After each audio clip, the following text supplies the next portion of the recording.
Sent Podcast. Cool. And we're live. Welcome back to the Sent Podcast, another special interview with a prominent maker and project in the community. We're joined today with Johan of the MarbleCards project. Welcome to the show, Johan. Thanks, guys. Happy to be here. And just to get started, I think it would be really good and easy way to start if you could just introduce yourself and then tell us all about MarbleCards. Sure. I'm the co-founder of MarbleCards. This is my third startup. I've started two prior companies in the publisher ad tech space. So I've been working with the internet and internet content for a long, long time. MarbleCards actually started as an innovation project at Strossel, which was my latest company.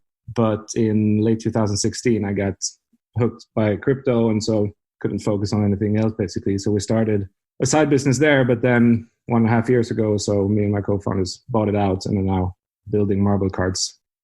What was that original project that you started that got bought out?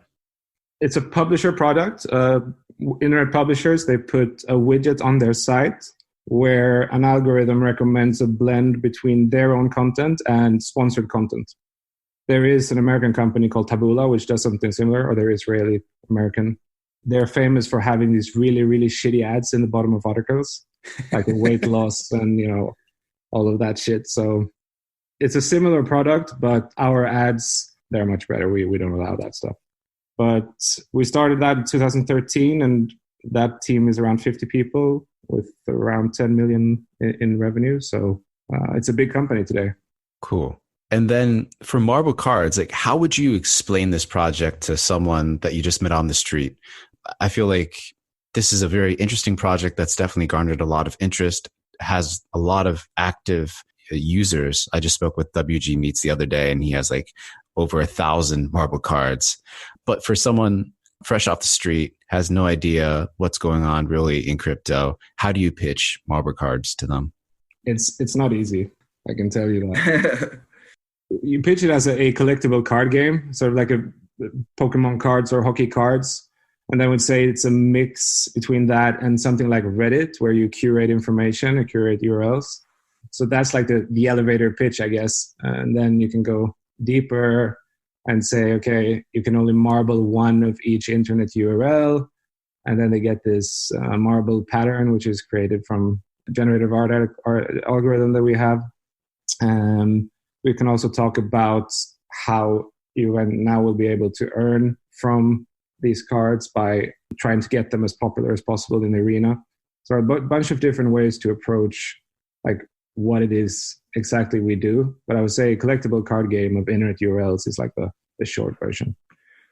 So Johan, I understand, I grasp the concept of the collectible URLs and everything, and I've gotten that far, and I own a couple MarbleCards, and I haven't dipped my toe in the water of the arena and like the gamified aspect of it all. Can you sort of, for like the second tier of understanding here, can you sort of break down like how the game works? So the original idea behind MarbleCards is not to collect the internet part. It's actually this content curation game. So the idea comes from today to drive attention to internet content. You can, like, if you have a piece of internet content and you want to drive attention to it, the only way you really can do that is to either go to some of the big platforms like Reddit or say Pinterest or something, or to buy it on Facebook or Google, basically. And so then when token curated registries, when that mini hype was around last year, I started thinking, okay, what if there is a way to like build a meta game for internet content where people, try to get attention to their URLs, and then if they're successful, they will get paid basically by the system. And so that is the way like we approached it, and then it made sense. Okay, maybe we should use NFTs to make the URLs scarce, and then on that path we went down. So in short, what the arena is that you could think of it as a Reddit where we have a bunch of different subreddits about basically any topic. And so say I'm interested in gaming, then I can post to Reddit and hope that other people like upvote my content and comment on it and like make it popular. And so we want to use that same concept to reward good posts, in this case, good marble cards that people submit. But then we've combined it with a hot or not type of gameplay, basically, where it's the same mechanic Mark Zuckerberg used as when they rated college girls. Because we use that because we think it will create a nicer gameplay experience, but also it will be harder to game. So that is the way people will curate information, by submitting it and then effectively voting on that information. Does that make sense? It makes a ton of sense. It's a fascinating concept, man. Who are you and the co-founder over there brainstorming, or where did this whole like idea evolve from in the first place? Mainly me thinking about like that original problem. How do you get attention to internet content? And since I've been so deep into content curation, like all my first company was an internet aggregator, like Google News-ish type of thing. The second one was this publisher product. So I've always been super deep into that space. And then when crypto came around, it's sort of like almost trying to shoehorn those two things together and trying to find something that works. And I think, like, I really think that a way for people to get rewarded by making things like URLs popular, there is a really big need for that. And I think that it can take, if successful, some of the power in, advertising that Facebook and Google has away from them to the people, basically. Yeah, that curatorial aspect is definitely really intriguing here. Not just within the MarbleCards space, but like just in general. I mean, it's the same for you guys on Scent as well. It's like you're also rewarding curation in a sense, or that's what you're doing, basically. No, 100%. But getting back to MarbleCards real quick and the arena specifically. So when two users want to pit their cards against one another, are they pitting like the cards that belong to a similar arena against one another? Yeah, exactly. So you submit it to an arena. Can be the gaming, for example, or crypto, or it can be Scent could have its own arena. And then people can submit cards to those leagues, and based on how they're voted on, they're then pitted in different sectors of the ranking, where they will face off against similar cards in that rank. And just want to add, so it's the players who own the arenas also. So they're the ones creating them and owning them eventually as NFTs as well, and then are rewarded based on their popularity. It reminds me, I like to think of this as like battling bookmarks. Like for me, the marble cards that I have, they're almost like just like more important or more precious bookmarks of particular like URLs.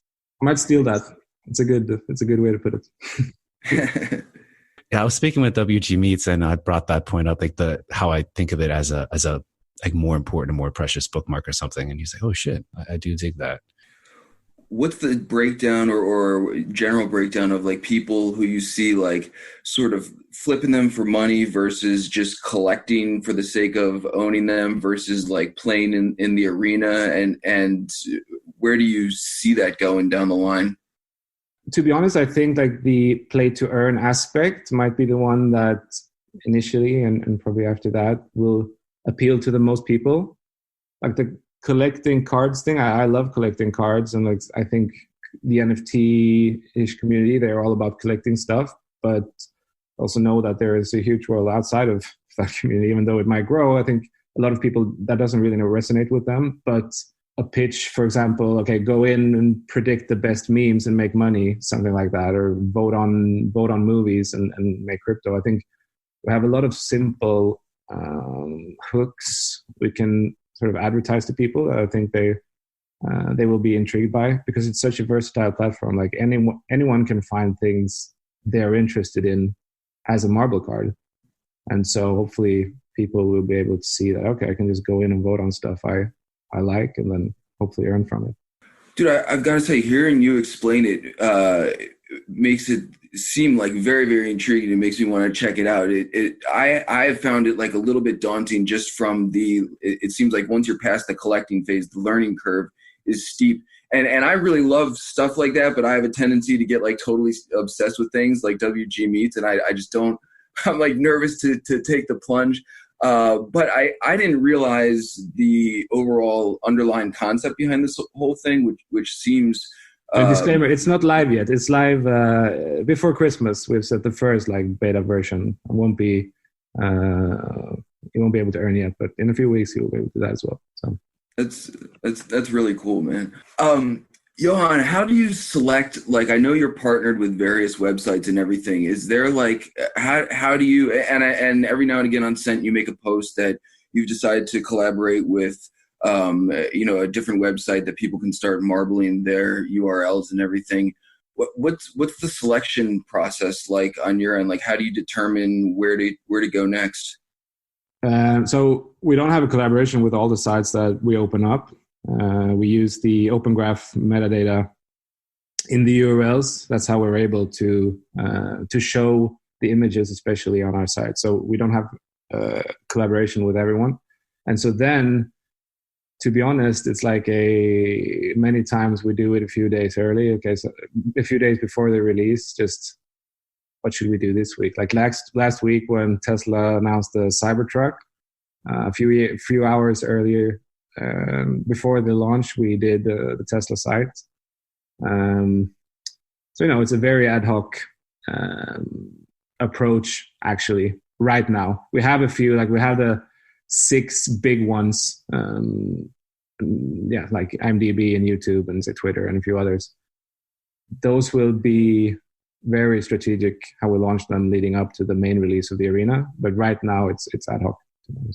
So are there certain platforms or websites that are off limits, or by using the system that you have is pretty much anything fair game? You're just doing a slow rollout, or what are your options like? So the site needs to have image and title in their Open Graph. Okay. And you can check that there are websites. Also, if you post them on say Discord or Twitter, you will see if there's an image and title, you can marble it. I wouldn't say any are off limits, but we have, so each site on the platform is a collection, a card collection, and we don't want there to be too many site collections because when the arena is out and we see everything working, we will open up the entire internet. So we will stop releasing sites as we do them now. So if a site that does not yet have its own collection, that will be a part of from the internet collection or from the web collection. So it won't have its own collection. Yeah. Once we go there, we don't want to have too many site collections already. We want to keep it scarce. So we'll see how many more we will release. And we have ideas for other types of collections after that. It could be tag-based or topic-based or so on. We will see. That's cool. Have there been any sites up until this point that have after you've added them and created a collection for them, have there been any sites that have reached out and said, I don't want to be on here? How do you deal with those those sorts of reactions? So no sites have reached out to us. We had one site that reached out to us and said, hey, you're sending us a bunch of traffic. That's pretty cool. And we explained to them what we do.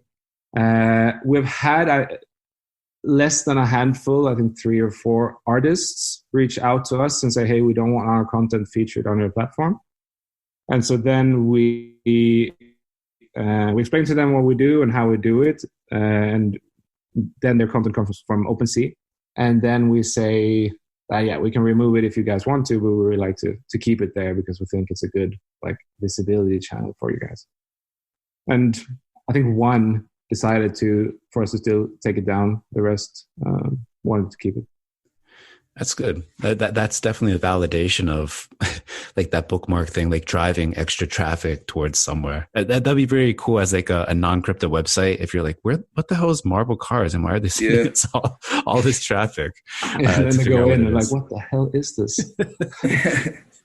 Yeah, but obviously, it's controversial at times, especially when you don't know how it works. We're working on a terms of use or a short intro to what I just explained, just so people will get the right image of what we do. It isn't obvious that we use the Open Graph right now, for example.